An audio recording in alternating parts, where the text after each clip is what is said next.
सिंह और उनके पूर्वजों के गौरव की धरोहर थी। रावण रत्न सिंह ने अपने पिता की मृत्यु के बाद सिंहासन संभाला था और चित्तौड़ के वैभव को सहेज कर रखा। उनकी पत्नी रानी पद्मिनी सिंहल श्रीलंका के राजा गंधर्व सेन की बेटी अपनी अप्रतिम सुंदरता और बुद्धिमत्ता के लिए प्रसिद्ध थी।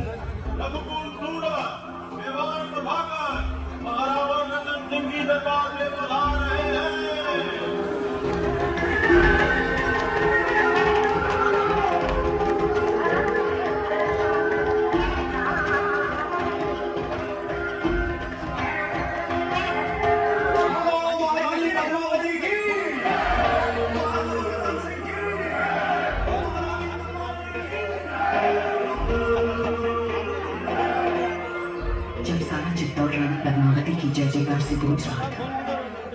दिल्ली में खिलजी हुकूमत की शुरुआत हो चुकी थी।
जब सारा चित्तौड़ रानी पद्मावती की जय जयकार से गूंज रहा था, दिल्ली में खिलजी हुकूमत की शुरुआत हो चुकी थी।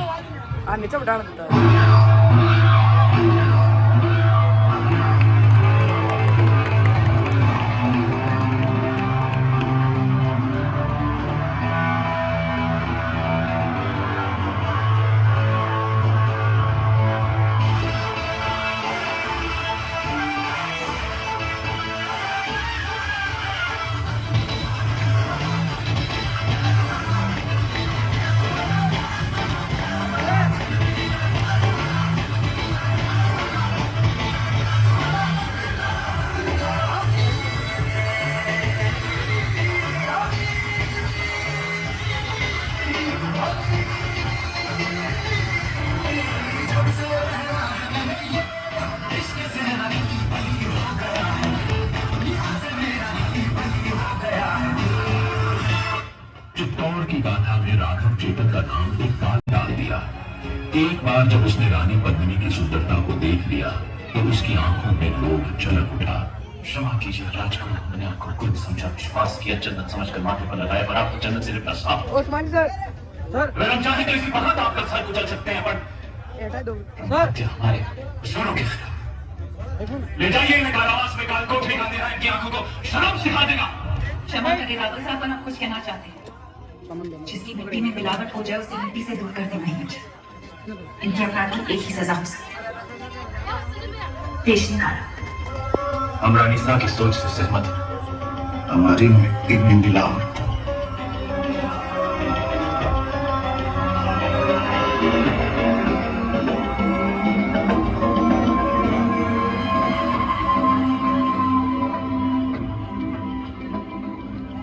लोग के लिए हमने अपमान किया, लेकिन इस आग में जलकर चित्तौड़ राख हो जाएगा।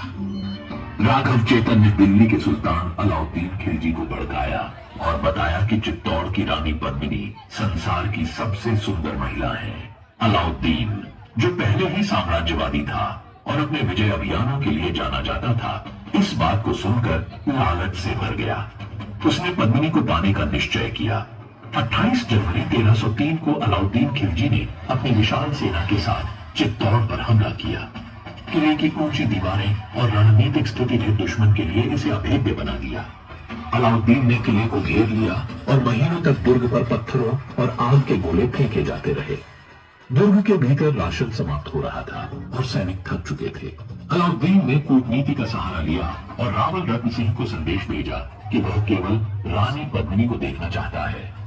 रानी के सम्मान और चित्तौड़ के गौरव की रक्षा के लिए यह प्रस्ताव अस्वीकार्य था, पर रावल रत्न सिंह अपनी सेना के साथ तैयार थे। उनके चेहरे पर चिंता की रेखाएं साफ झलक रही थी, लेकिन उनकी आंखों में दृढ़ता थी। सुबह से शाम हो गई राहुल जी, हमारे ख्याल से इस खेल में भी चित्तौड़ और दिल्ली को सुराख है। बस अब हमें जाने की इजाजत दीजिए। जी, और जाने से पहले अपने खानदान से तो मिला दीजिए। सभी से तो मिला दिया आपको, यही तो है हमारा परिवार। नहीं, ये तो है। हमारा मतलब था चित्तौड़ की शान रानी पद्मावती। क्या क्या हुआ? क्या हमने कोई नावाजिब गुजारिश कर दी? घनी ऊंची बात कर दी तुमने अलाउद्दीन। चित्तौड़ में हम अतिथि को भगवान मानते हैं, वरना तेरा सर धड़ से अलग होता इस वक्त।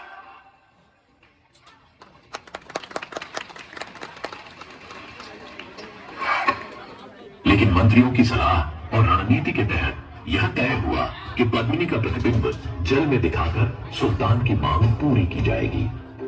रावल जी, इंतजार करते करते हम सोच रहे थे। गोरा सिंह जी, हुकुम।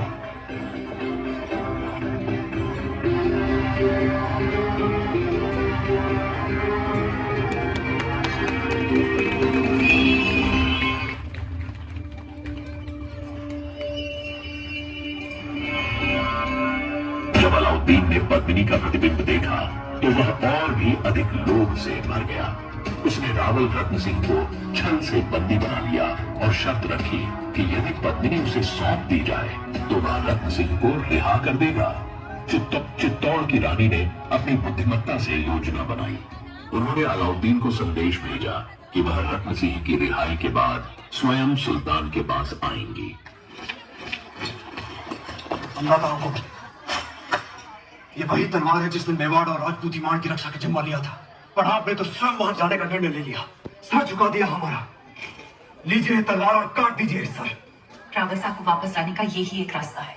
क्या हम सब में इतनी ताकत नहीं कि अपने हुक्म को वापस ला सके, या फिर आपको हमारी तलवार पे भरोसा नहीं रहा? भरोसा है, पर हर युद्ध केवल तलवार से नहीं जीता जाता। इस बार युद्ध नीति से जीतना होगा। हमारी तलवार। भेज दीजिए संदेशा सुल्तान। स्वाभिमान चतुर्य की सबसे बड़ी लड़ाई है। इसकी रक्षा के लिए हमने सदियों से रक्त की नदियां बहाई है। अगर माता पद्मावती के सम्मान में मुझे अपना शीश कटवाने या काटने का अवसर मिलता है तो मैं अपने आप को भाग्य का किरदार से भी परवर समझूंगा। जय भवानी, वाक्या तैयार कीजिए, हम कल ही जाएंगे। हुक्म। वाक्या तैयार कीजिए, हम कल ही जाएंगे। हुक्म। रानी ने गौरा और बादल के नेतृत्व में एक सेना भेजी। गौरा, जो रानी के चाचा थे, और बादल, जो उनके भाई समान थे, अपनी जान पर खेलकर रावल रत्न सिंह को छुड़ाने गए।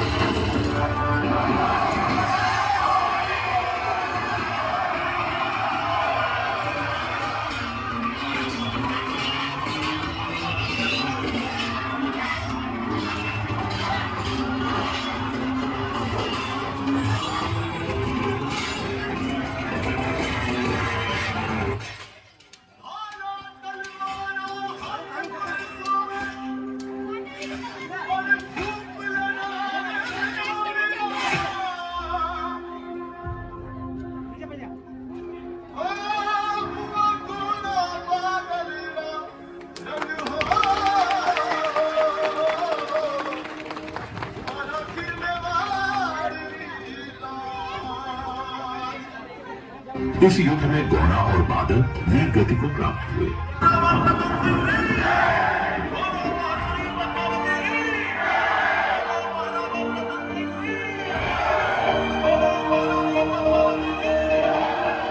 हमारे लिए नहीं, वीर योद्धाओं के लिए होनी चाहिए जिन्होंने मेवाड़ के लिए अपने स्वर गंवाए, हमारी जान बचाने के लिए जिन्होंने अपने प्राणों का बलिदान दिया। जब तक चित्तौड़ रहेगा घोड़ा बादल का नाम गूंजता रहेगा। के सेनापति घोड़ा सिंह की बादल सिंह की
खिलजी की विशाल सेना ने किले में प्रवेश कर लिया। इस हार पर रावल रत्न सिंह अपनी सेना के साथ तैयार थे। उनके चेहरे पर चिंता की रेखाएं साफ झलक रही थीं, लेकिन उनकी आंखों में दृढ़ता थी। रावल रत्न सिंह ने अपनी बची खुची सेना के साथ अंतिम युद्ध किया। मेवाड़ के हर योद्धा ने वीरता से लड़ते हुए अपने प्राण न्यौछावर कर दिए।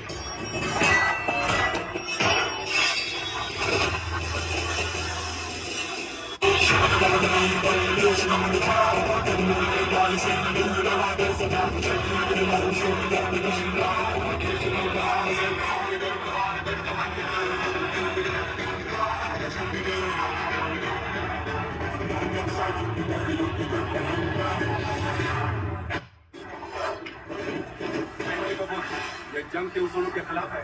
शुक्रान की जीत के लिए सब जायज है। ये जंग तो उसूलों से लड़ी होती, होती। जंग का एक ही उसूल है रावल, जीत। इस हार को स्वीकारने के बजाय रानी पद्मिनी ने जौहर का निर्णय लिया। दुर्ग के भीतर एक विशाल अग्निकुंड तैयार किया गया। रानी पद्मिनी और चित्तौड़ की अन्य महिलाओं ने उस अग्निकुंड में कूदकर अपनी आबरू की रक्षा की। जिस अग्नि को साक्षी मानकर साजी ने और मने का वचन लिया था, उसी पवित्र अग्नि को हम फिर जलाएंगे। सौंप देंगे अपने आप को साथ में और साथ मिलकर जौहर करेंगे। हमारे शरीर को पाने की लालसा रखने वाले शत्रु के हाथ हमारी परछाई तक नहीं लगेगी। ये शरीर राख हो जाएगा, पर अमर रहेगी राजपूती शान, हमारे उसूल, हमारा स्वाभिमान। और यही अलाउद्दीन रे जीवन की सबसे बड़ी हार होगी।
चित्तौड़, मेवाड़